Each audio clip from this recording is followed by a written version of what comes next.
This is a Vault Studios production. I'm Reed Redmond. I'm Spencer Brudig. I'm Will Johnson. This show contains graphic material and is meant for mature audiences. This week on True Crime Chronicles. I'll tell you how I came upon this story. So it's a very rural area. It's a border county. It's probably, I would say, 5 miles from the border where this happened. This is Vanessa Croy. She is an anchor and reporter for KENS 5 in San Antonio, Texas. I have a place out there, so I know a lot of people. I know the area really well, and that's kind of how I came upon this case. I heard the rumblings about it, like, remember the Arrellano family? This story takes place on a rural stretch of Highway 277, just outside of Sonora, Texas. It's an area I can tell you, even today, there's no cell phone service out there. So, that kind of sets the scene how rural it is. It's there's nothing out there. There's one little store out there, and a guy runs the store out there, and that's it for miles. You'll just see a bunch of deer, maybe a car. So it's still like that today. Vanessa discovered the story when she was looking through records of old cold cases. One was called the Arrellano family murders. I found the Edwards County Sheriff. I realized it was a cold case for them. I said, can you put me in touch with the Texas Ranger who is still pursuing this case? And she said, oh, no, the Rangers don't have it. We do. And I said, oh. And she said, and my chief deputy has been very much working on this. So he has not let this go. Every day he does a little bit on it. Just, that's his mission. He doesn't want to retire until he solves this case. She said, we'll give you access to, what we can. So they had boxes and boxes of, evidence. It wasn't, I say evidence, files, newspaper clippings, old Texas Rangers reports from the scene. And so I spent days and days going through that. One of Vanessa's partners in her investigation is Chief Deputy Daryl Volkman. He is a former San Antonio police officer who, upon leaving the SAPD, joined the Edwards County Sheriff's Office and has been working the Arrellano case for many years. We don't have a bad crime that happens here about once every 3 years, but this was the one of the century. It was a horrible crime. For Chief Deputy Volkman, the case is one that really haunts him. He tells Vanessa that he often wakes up in the middle of the night, the images of the murders seared into his memory. He took us out to where the crime scene happened, and it was actually spanned over, I think, a mile. And you could just tell his demeanor change when we got out there. And I'm one of the reporters that I try to stand back and let them talk and let them, kind of reflect on the situation. And he stood there for a good 5 or 10 minutes and just, you could just see that you could see something was going through his mind. And I said, Daryl, what is it? And he said, this case has just haunted me ever since I first got it. Because it was just such a brutal, violent, awful. I can't even think of any other words. I've seen the photos, the raw photos of the crime scene, and I can't imagine looking at those every day. I looked at those binders probably 3 or 4 times, and those images I'll never get them out of my mind. And I can't imagine looking at them every day and just sitting there saying, I will find justice for you. And that's really what's his mission, so. On this week's episode of True Crime Chronicles, we travel to a Texas border county. It's on this stretch of Highway 277 that a terrible crime was committed over 55 years ago. This case is the oldest unsolved homicide case in the entire state of Texas.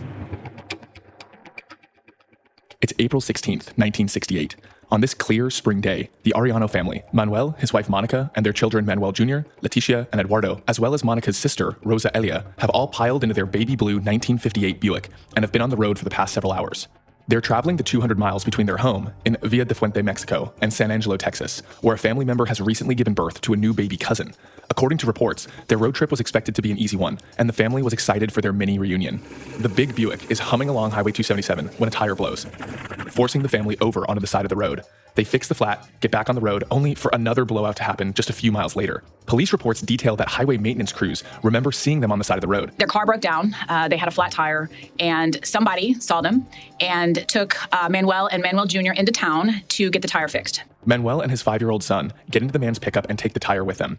They drop the tire off at the repair shop, grab a quick bite to eat at a local diner, pick up the tire, and get back into the man's truck to return to the family car. And whoever it was took them back to the car. They believe it was dusk, almost evening, and that was the last anybody ever saw them alive except for the little boy.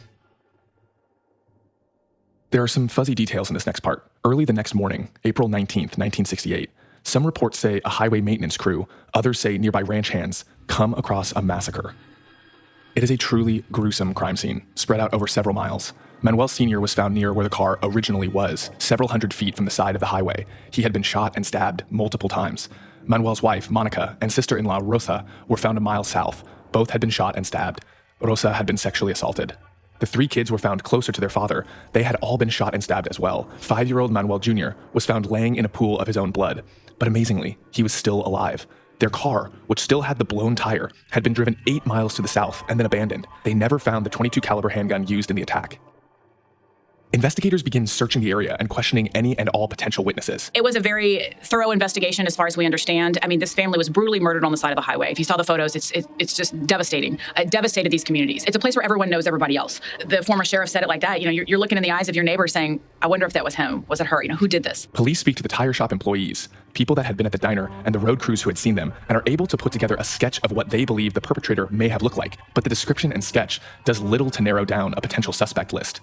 So many unanswered questions because, they got a description of this cowboy, but once again, it could be anybody. I know they, because everybody, who doesn't wear a cowboy hat in West Texas, right? Meanwhile, Manuel Jr. underwent several surgeries, including brain surgery, as he had been shot in the back of the head. As Manuel Jr. begins to make his recovery, they try and get as much information as they can from him. What we heard from Chief Deputy Volkman is that he believes today, he went through and read through all the transcripts of the interview, that he believes there was a little bit of a language barrier because the little boy did not speak English. Combine that with the trauma he had just undergone, hearing loss from being shot in the head, and his age. At one point, investigators asked the 5-year-old, quote, was he an American? His response was, no, we didn't get any ice cream.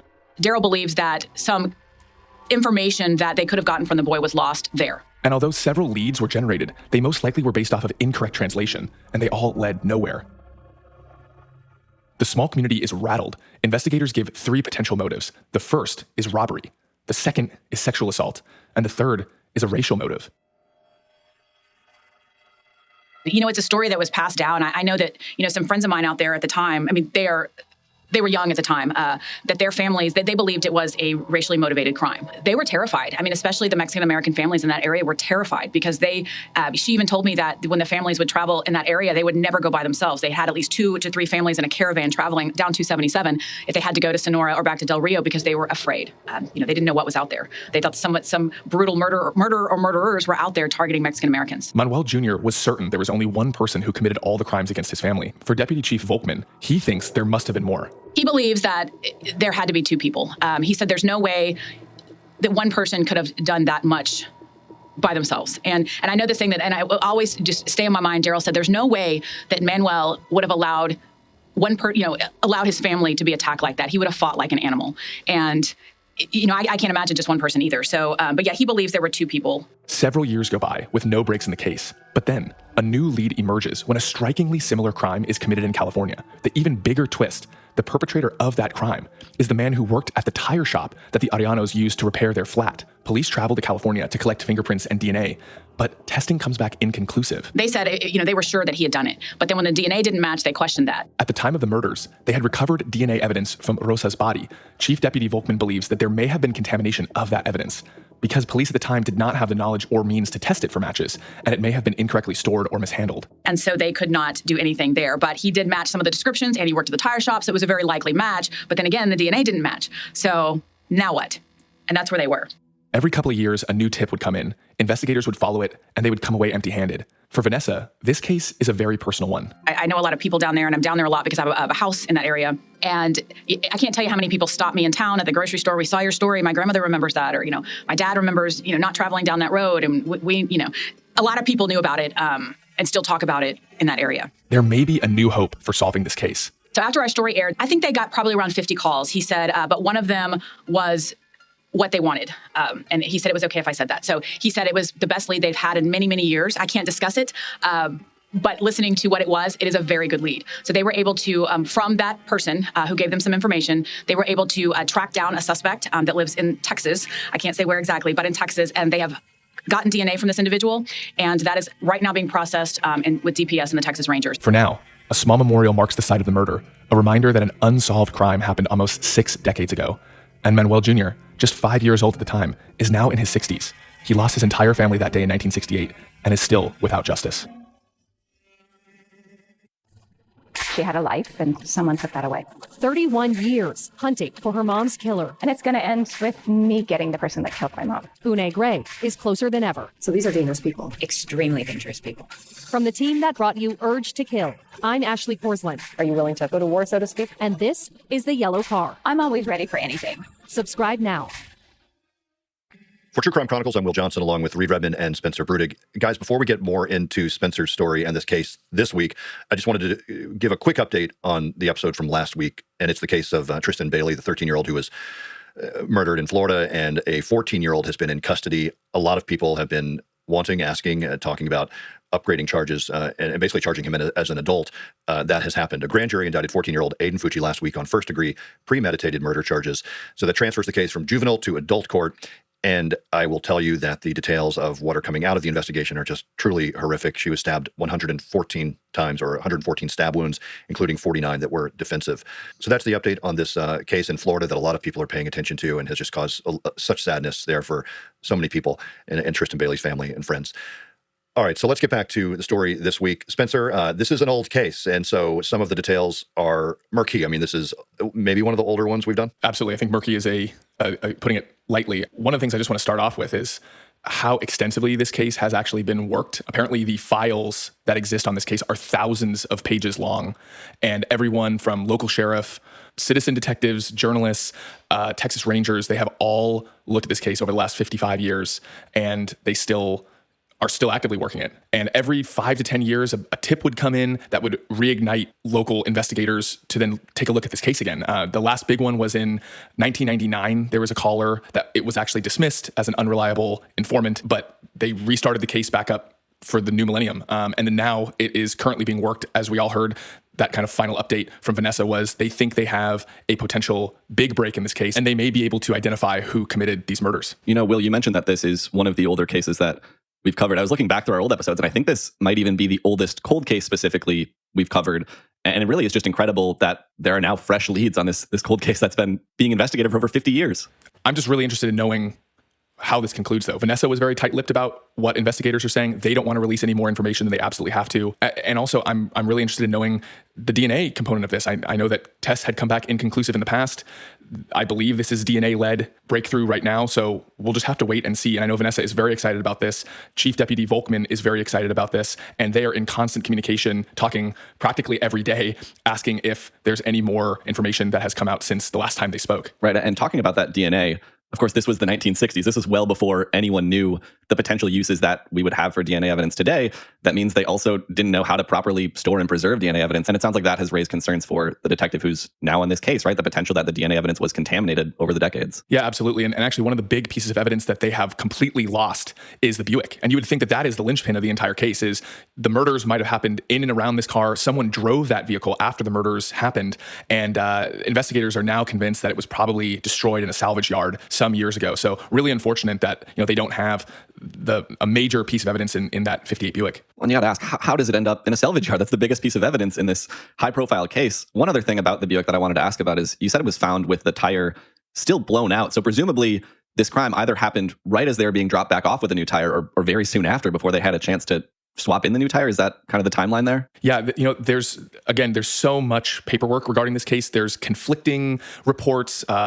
Depending on who you're reading as the reporter, there was a big LA Times article. Obviously, Ken's 5 is doing reporting. Vanessa has been doing reporting for years on this. The timeline is not certain. There is some theory that the man that drove them, they got into an argument over him potentially shooting at wildlife as they were driving back from the tire shop, and that might have sparked something. But I don't know how that then escalates into a massacre. So there's all sorts of theories regarding what may have happened, but there's just nothing conclusive. And I'll be interested to know if there will ever be anything that's actually conclusive as to the story and timeline of how this massacre took place. As old as the case is, there's this amazing detail of this little boy, right, who's shot twice in the head, survives, and he's actually still alive today. He is, yeah. I mean, he's got to be in his very, very late 50s or early 60s. Vanessa had said that they are aware of where he is. Investigators, I believe, are still in contact with him, but no real other information is known about Manuel Jr. But as we've talked about, the case still being investigated, there are still some active leads. And Spencer, there's an open cash reward, right? Yeah, according to the Texas Department of Public Safety, an organization called the Texas Crime Stoppers are offering a reward of $3,000 to anyone that provides correct information on this. And that phone number, if anyone out there has a tip, is 1-800-252-TIPS, 1-800-252-TIPS. All right, Spencer, thanks for bringing us the story this week. We'll keep an eye on this one if there's any news that does come out. Thanks again. All right, be sure to check out our Facebook group, Inside the Crime Vault, for True Crime Chronicles, along with Reed Redmond and Spencer Brudig. I'm Will Johnson. We'll be back next week with a new case and a new story.